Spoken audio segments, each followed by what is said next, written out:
Revelation 8, starting from verses 6. And the 7 angels, which had the 7 trumpets, prepared themselves to sound. The first angel sounded, and there followed hail and fire mingled with blood, and they were cast upon the earth. And the third part of trees was burnt up, and all green grass was burnt up.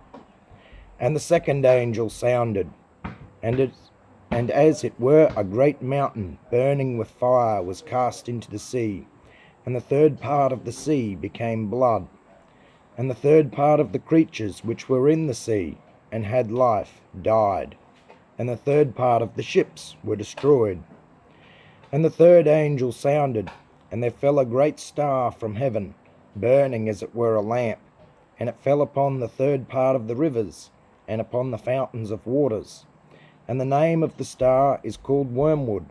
And the third part of the waters became wormwood, and many men died of the waters, because they were made bitter. And the fourth angel sounded, and the third part of the sun was smitten, and the third part of the moon, and the third part of the stars, so as the third part of them was darkened, and the day shone not for a third part of it, and the night likewise. And I beheld, and heard an angel flying through the midst of heaven, saying with a loud voice, Woe, woe, woe to the inhabitants of the earth, by reason of the other voices of the trumpet of the 3 angels, which are yet to sound. This verses here in Revelation are not an allegory.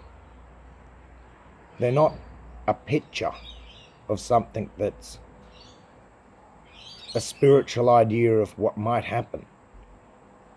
This is actual, real detailing what will happen. In the tribulation period, when God's wrath and anger is poured out against this evil, corrupt world, it is going to get really bad. In this one section of Revelation 8, we see 1/3 of all trees are burnt to ash, as well as all the green grass is burnt. You think about that. All your wheat, your barley, even rice, I'm pretty sure, is a grass. How many people will starve when the food, all the grass is burnt away? Not to mention the trees. Those trees, that includes all the fruit trees. Basically, you can say goodbye to over half of the world's food supply in one hit. And then you have the sea. Every single major city in the world, pretty much, barring Moscow in the middle of nowhere, pretty much all of them are on the sea. How many billions will the second angel affect when a third part of the creatures of the sea die and a third of the ships are destroyed? And then you've got the next one, the third angel, the fourth angel, both of them. The third angel, we see a third of the waters become bitter. You can't drink from a third of the rivers in the world. Well, every city in the world relies on dams to supply fresh water. So a third of the cities in the world will be without water. One hit.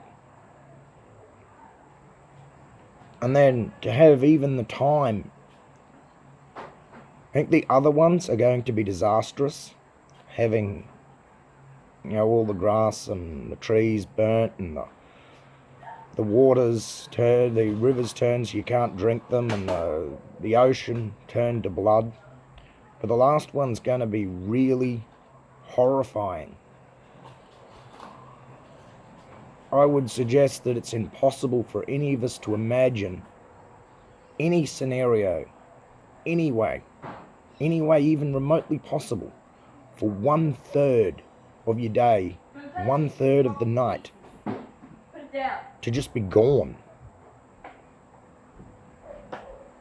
It's going to be disastrous, and the only way out is if we preach the gospel. We have to tell people. We have to warn them of what is coming. We need to preach and teach the word of Jesus Christ, how Jesus Christ died for sinners.